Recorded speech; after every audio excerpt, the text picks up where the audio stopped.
नमस्कार, मैं हूं पूजा सिंह और आप देख रहे हैं राजपथ उत्तर प्रदेश।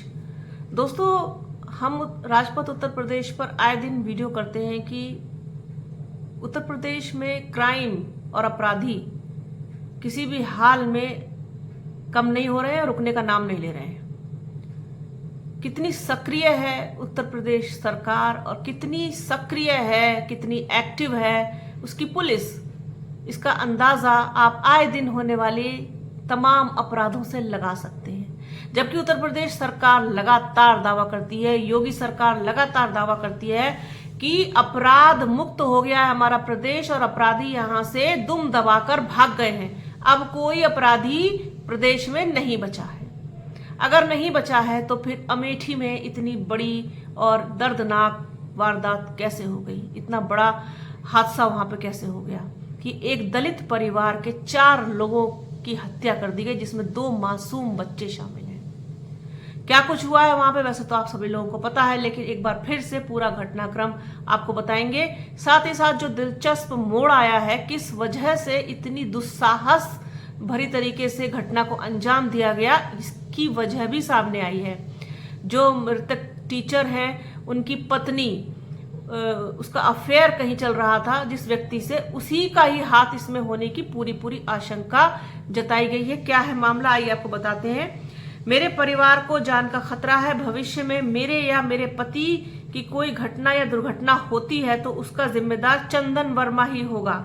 ये लाइन उस एफआईआर की है जिसे टीचर की पत्नी पूनम ने 18 अगस्त 2024 को रायबरेली में लिखवाया था। ठीक 47 दिन बाद चंदन ने 7 गोली मारकर टीचर सुनील, उसकी पत्नी पूनम और 2 बेटियों की हत्या कर दी। वारदात को अफेयर के चलते हुए अंजाम दिया गया है, ऐसा प्रथम दृष्टि में देखने में लग रहा है। सुनील को अपनी पत्नी और चंदन के बीच जो रिश्ते थे, उनके अवैध संबंध बताते थे, उसके बारे में पता था।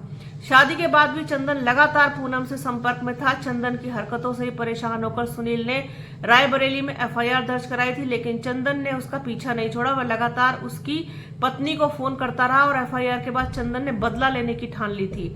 आरोपी चंदन ने 12 सितंबर को अपने व्हाट्सएप बायो में लिखा, 5 लोग मरने वाले हैं। पुलिस का मानना है कि 5 लोगों से उसका इशारा सुनील और उसके परिवार के 4 लोग और वो खुद को भी उसने उसमें निशाना बनाया था, ऐसा उसने व्हाट्सएप स्टेटस लगाया था अपना।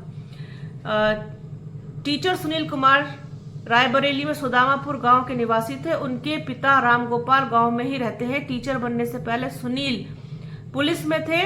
10 दिसंबर 2020 को सुनील की बेसिक शिक्षा विभाग में सरकारी नौकरी लगी थी। 12 मार्च 2021 को उन्हें अमेठी जिला मुख्यालय से 62 किलोमीटर दूर पनहौना प्राइमरी स्कूल में ज्वाइनिंग मिली।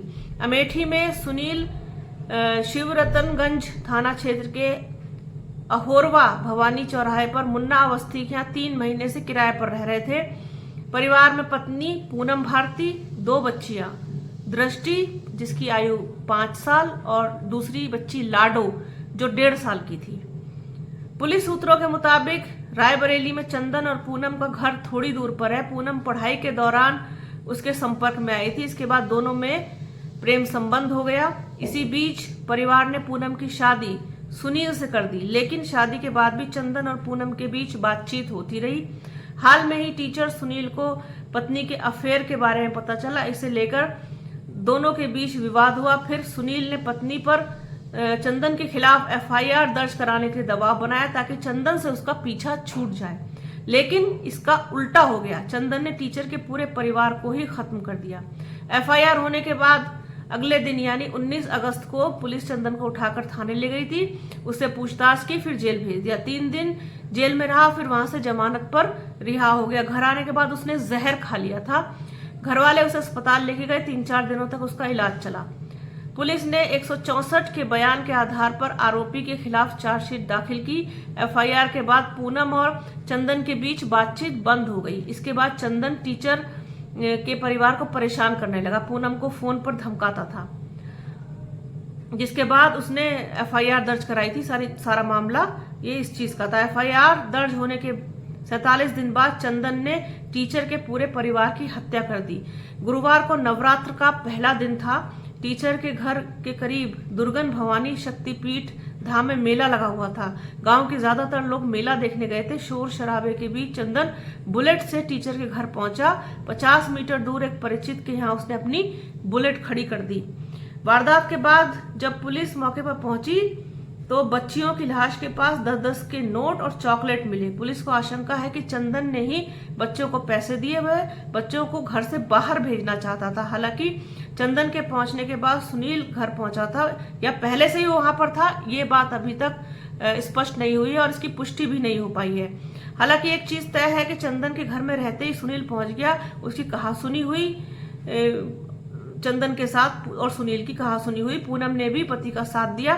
इसी बीच चंदन ने कमर से पिस्टल निकाली और पूरी पिस्टल खाली कर दी। 9 गोलियों में से 3 गोली उसने पति को मारी यानी कि सुनील को, और 2 गोली उसने पूनम को मारी और दोनों बच्चों को 1-1 गोली लगी। पुलिस सूत्रों ने बताया कि दूसरा एंगल यह भी आ रहा है कि चंदन सभी की हत्या के इरादे से घर में घुसा था। उसने देखते ही ताबड़तोड़ फायरिंग शुरू कर दी। पुलिस चंदन के आने और जाने की टाइमिंग को चेक कर रही है। अब जो वहां पर प्रत्यक्षदर्शी है उसने बताया कि घटनास्थल पर सबसे पहले मेडिकल स्टोर संचालक राम मनोहर यादव पहुंचे। उन्होंने बताया गुरुवार शाम 6:50 का वक्त था। गोली चलने की आवाज आई। फायरिंग की आवाज सुनकर मैं टीचर सुनील के घर की तरफ दौड़ा। इतने में एक और फायरिंग हुई। मैं डर गया। मैं घर से तुरंत 100 मीटर की दूरी पर जो पुलिस तैनात थी वहां पर पहुंचा। उन्होंने बताया कि पुलिस को गोली चलने की बात बताई। साथ ही दौड़ते हुए मौके पर पहुंचे। दरवाजा खोला तो सभी दंग रह गए। खून से लथपथ सभी पड़े थे। पति और पत्नी की लाश घर के आंगन में लगे नल के पास थी। 10 कदम की दूरी पर ही दोनों बेटियों की लाश पड़ी थी। ये है पूरा मामला जिस पर अब पूरा हंगामा हो रहा है। राजनीति भी खुल करके हो रही है। सभी लोगों की प्रतिक्रिया आ रही है। आकाश आनंद जो बसपा के राष्ट्रीय कोऑर्डिनेटर हैं, उन्होंने ट्वीट करके सरकार को घेरा है और बहुत ही तीखा तंज उन्होंने यूपी पुलिस पर किया है। यूपी में पुलिस अत्यंत सक्रिय है। इतनी सक्रिय है कि अमेठी में एक शिक्षक, उनकी पत्नी, उनके 2 बच्चों की घर में घुसकर हत्या कर दी गई। जानकारी में आया कि मूलतः रायबरेली के रहने वाले शिक्षक सुनील की पत्नी ने पिछले महीने रायबरेली में SC/ST एक्ट में मुकदमा दर्ज कराया था। अत्यंत सक्रिय पुलिस वहां भी जांच अभी कर रही है। उनकी जांच जारी है। अत्यंत सक्रिय पुलिस आरोपियों का एनकाउंटर कर भी देती है तो सुनील और उसके परिवार को कौन सा इंसाफ मिल जाएगा? ये कैसी कानून व्यवस्था है जहां सरेआम घर में घुसकर हत्याएं की जा रही हैं? यूपी में कानून का राज खत्म हो चुका है।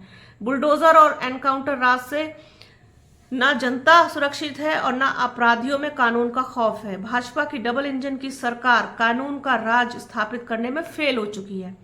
केवल बुलडोजर और एनकाउंटर की हवाई नीति से नहीं बल्कि कानून द्वारा ही कानून का राज स्थापित हो सकता है, जैसा कि आदरणीय बहन जी ने अपनी 4 बार की सरकारों में उत्तर प्रदेश में किया था। ये सोशल मीडिया हैंडल X पर लिखा है आकाश आनंद ने, और बसपा सुप्रीमो मायावती ने भी इस पर बड़ा सवाल उठाया। साथ ही साथ सरकार को सुनाया। यूपी के अमेठी जिले में एक दलित परिवार के 4 लोगों की एक साथ की गई निर्मम हत्या की घटना अति दुखद व चिंताजनक। सरकार दोषियों और वहां के पुलिसकर्मियों के खिलाफ भी सख्त कदम उठाए ताकि अपराधी बेखौफ ना रहे। इसी घटना के बाद उत्तर प्रदेश के मुख्यमंत्री योगी आदित्यनाथ ने भी सोशल मीडिया हैंडल X पर लिखा है कि ये अक्षम्य अपराध है और किसी भी हालत में अपराधियों को बख्शा नहीं जाएगा। इसके बाद राहुल गांधी ने भी, जो अमेठी से सांसद हैं किशोरी लाल शर्मा, उनको मैसेज दिया है कि वहां पर जाएं और जाकर के संभव मदद करें। साथ ही साथ न्याय की मांग की और ये भी कहा है कि अगर इस परिवार के साथ इंसाफ नहीं होता है तो वो खुद अमेठी आएंगे। ये सारी चीजें हैं, अब सबकी प्रतिक्रिया आ रही है।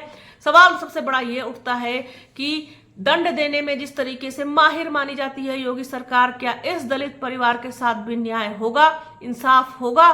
क्या जो ये मासूम बच्चे जिनका कोई दोष नहीं था किसी भी तरीके का, दोष तो उन दोनों का भी नहीं था, अगर मान लीजिए किसी महिला का प्रेम संबंध था भी तो इसका मतलब ये नहीं है कि कोई उसकी जान ले लेगा। जान लेने का अधिकार किसी को भी नहीं, चाहे व्यक्ति सही हो या गलत हो या उसने कुछ भी किया हो। अपराध अगर किया है तो उसके लिए केवल और केवल माननीय न्यायालय ही उसको दंड दे सकता है, ना कि कोई व्यक्ति।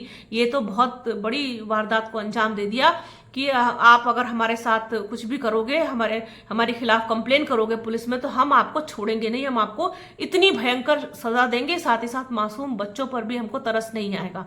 तो ये सारी चीजें हुई हैं अमेठी में, जिसके बाद से माहौल पूरा गर्म है। साथ ही साथ बड़ा सवाल उठता है कि अपराध और अपराधी कब तक बेखौफ रहेंगे उत्तर प्रदेश में, साथ ही साथ दलितों पर कब तक अत्याचार होता रहेगा। ये बड़ी चीज है, बड़ा सवाल है जो आपके सामने छोड़कर जा रही हूँ। कमेंट बॉक्स में अपने सुझाव, अपने कमेंट्स, अपने सब चीजें दीजिएगा। इस वीडियो के बारे में आपकी क्या राय है वो भी लिखिएगा। तो बने रहिए हमारे चैनल के साथ, हमारे चैनल को लाइक कीजिए, शेयर कीजिए, सब्सक्राइब कीजिए, बेल आइकन जरूर दबाइएगा। वीडियो को अंत तक पूरा जरूर देखिएगा और ज्यादा से ज्यादा शेयर कीजिएगा। अपना और अपनों का बहुत ख्याल रखिए। जल्द मिलूंगी आपसे एक नए वीडियो में, एक नए मुद्दे के साथ, एक नई चर्चा में। तब तक के लिए जय हिंद।